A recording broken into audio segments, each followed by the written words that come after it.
श्री जगन्नाथ जी की प्रेम कथा। जगन्नाथ मंदिर के कपाट खुले और सबको आश्चर्य हुआ कि यह क्या, जगन्नाथ जी के वक्षस्थल पर यह पत्ता कहाँ से आया। क्या कल रात को कोई यहाँ आया था? दोस्तों, बड़े सौभाग्यशाली होते हैं वे लोग जिन्हें रतन वेदी पर विराजमान भगवान श्री जगन्नाथ जी के दर्शन होते हैं। ऐसा ही कुछ सौभाग्य प्राप्त हुआ था जयपुर के राजा जय सिंह देव और उनकी पत्नी चंद्रवती को। जब उड़ीसा के राजा ने उन्हें अपने राज्य में आमंत्रित किया था तो जय सिंह देव और उनकी पत्नी को बिल्कुल भी अंदाजा नहीं था कि बहुत जल्द उनका जीवन बदलने वाला था। वह खाली हाथ उड़ीसा नहीं आए थे, लेकिन खाली हाथ वापस भी नहीं जाएंगे। एक बहुत बड़ा उपहार उनकी प्रतीक्षा कर रहा था। तो क्या था वो उपहार, आइए जानते हैं। जब जय सिंह देव और चंद्रवती श्री मंदिर में भगवान जगन्नाथ, बलदेव और सुभद्रा जी के दर्शन करने गए तो पुजारी ने उनसे कहा, हे राजन, ये जो जगन्नाथ जी को अर्पित भोग आप देख रहे हैं ना, यह कोई साधारण खाद्य पदार्थ नहीं है। इन्हें लक्ष्मी देवी स्वयं पकाती हैं, और वह भी अपने पति भगवान जगन्नाथ जी के लिए। और फिर जब वे इस भोग को स्वीकार कर लेते हैं तो फिर वह प्रसाद विमला देवी को सबसे पहले अर्पित किया जाता है। और इस प्रकार जब यह प्रसाद विमला देवी के पास से होकर आता है तो यह महाप्रसाद बन जाता है। इसको कभी भी साधारण मत समझिएगा। हाँ, यह साधारण खाद्य पदार्थ नहीं है। इसे जो ग्रहण करता है उसके सारे पाप नष्ट हो जाते हैं और जीवन के अंत में वैकुंठ की प्राप्ति भी होती है। यह लीजिए, आप भी इस महाप्रसाद को स्वीकार कीजिए। महाप्रसाद ग्रहण करके राजा और रानी ने धन्यता का अनुभव किया। रानी चंद्रवती ने जगन्नाथ जी से प्रार्थना की कि हे जगन्नाथ जी, उन्हें लक्ष्मी देवी जैसी ही एक पुत्री प्राप्त हो जिसे वे जगन्नाथ जी की सेवा में अर्पित करेंगी। इतने पवित्र मन से की गई रानी की प्रार्थना जगन्नाथ जी कैसे अनसुनी कर सकते थे। वह एक वर्ष के अंदर ही राजा जय सिंह देव और चंद्रवती के घर में एक सुंदर कन्या का जन्म हुआ। नाम रखा गया विष्णु प्रिया। जैसा मांगा था बिल्कुल वैसा ही पाया। यह कन्या साक्षात लक्ष्मी देवी जैसी लग रही थी। जब भी उन्हें कोई देखता तो देखता ही रह जाता। सिर्फ सुंदरता नहीं, गुण और चरित्र में भी राजकुमारी का कोई जवाब नहीं था। दिन और रात का चक्र समय की लहरों पर बीतता चला गया। राजकुमारी बड़ी होने लगी। एक समय रानी चंद्रवती अत्यंत बीमार हो गई। अनेक वैद्यों और चिकित्सक आए, इलाज किया, लेकिन रानी की शारीरिक स्थिति दिन ब दिन खराब होती जा रही थी। ऐसे समय में राजकुमारी विष्णु प्रिया ने अपनी माता की सेवा करने में कोई कसर नहीं छोड़ी। दिन रात वह उनके साथ बिताती। एक दिन जब वह अपनी माता के साथ बैठी हुई थी तो उसने राजमहल के बाहरी मार्ग पर किसी को गाते हुए सुना। उसे लगा कोई भिक्षुक होगा, लेकिन उसके गीत इतने मधुर थे कि वह स्वयं को रोक नहीं पाई। झरोके से विष्णु प्रिया ने देखा तो कोई सन्यासी जैसा लग रहा था।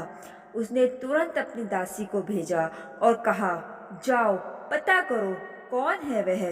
दासी जब वापस आई तो उसके हाथ में एक पात्र था। उसने विष्णुप्रिया से कहा, राजकुमारी, वह तो जगन्नाथपुरी से आए हुए एक सन्यासी थे। उन्होंने आपके लिए एक संदेश भेजा है और यह है कैवल्य महाप्रसाद भी। उन्होंने कहा कि यह जगन्नाथ जी का महाप्रसाद है, इसे महारानी को दे दो और जगन्नाथ जी से प्रार्थना करो, आपकी माता जल्द ही स्वस्थ हो जाएंगी। दासी की बात सुनकर और हाथ में जगन्नाथ जी के महाप्रसाद को लेकर विष्णु प्रिया को एक रोमांच हो आया, जैसे मानो किसी पुराने रिश्ते के तार जुड़ गए हों। उसके हृदय में प्रेम और आनंद की लहरें उठने लगी। उसने यह महाप्रसाद अपनी माता को दे दिया। रानी चंद्रवती ने जैसे ही प्रसाद ग्रहण किया, उन्हें लगा जैसे वे शुद्ध हो गई हैं। शरीर में एक नवीन ऊर्जा का संचार हुआ और कुछ ही दिनों में रानी बिल्कुल स्वस्थ हो गई। इस प्रसंग के बाद राजा जय सिंह देव और रानी चंद्रवती का जगन्नाथ जी के महाप्रसाद में विश्वास और बढ़ गया। लेकिन विष्णुप्रिया के मन में इस प्रसंग के बाद प्रेम के अंकुर उदित होने लगे।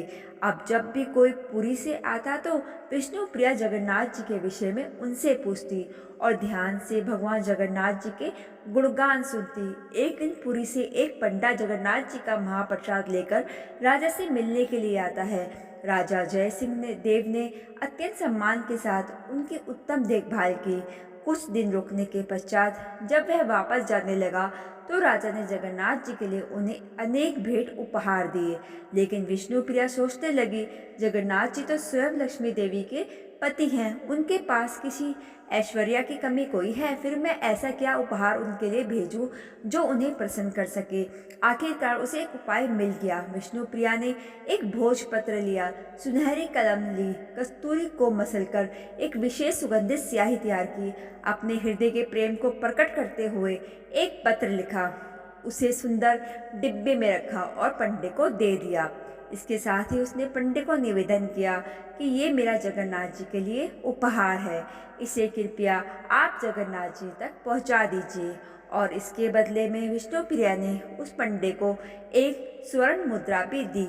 अब ये जगन्नाथ जी के पंडित निकल पड़े पुरी जाने के लिए। मार्ग में उन्होंने सोचा कि राजकुमारी का यह डिब्बा तो बड़ा सुंदर है, जरा देखूं तो सही कि इसमें क्या मूल्यवान है जो वह जगन्नाथ जी को भेज रही है। यह सोचकर उसने डिब्बा खोला तो देखा उसमें एक भोज के पत्ते पर कुछ संस्कृत में लिखा हुआ था। अब यह देखकर उसे गुस्सा आ गया, यह जिस राजकुमारी पागल है क्या, जगन्नाथ जी के लिए एक मामूली पत्ता भेजा है। इस तुच्छ पत्ते को इतनी दूर ले जाने का कोई फायदा नहीं, फेंको इसको यहीं पर, बेवकूफ राजकुमारी। इस प्रकार बोलते हुए पंडित ने राजकुमारी के उस पत्र को वही मार्ग में फेंक दिया और वापस आ गया। घर पहुंचकर अच्छे से उसने विश्राम किया। थकान के कारण जब नींद आ गई तो हमारे प्यारे भक्त वत्सल जगन्नाथ जी पहुंच गए उस पंडित के पास। स्वप्न में और अच्छे से डांट फटकार लगाते हुए कहा, तुम्हारी हिम्मत कैसे हुई मेरे उपहार को हाथ लगाने की? तुम्हारे लिए जो रतन आभूषण राजा ने दिए थे वो तो सब तुम लेके आ गए, लेकिन राजकुमारी विष्णुप्रिया ने जो मेरे लिए भेजा था उसे तुमने रास्ते में ही फेंक दिया और अब आकर यहाँ आराम से सो रहे हो।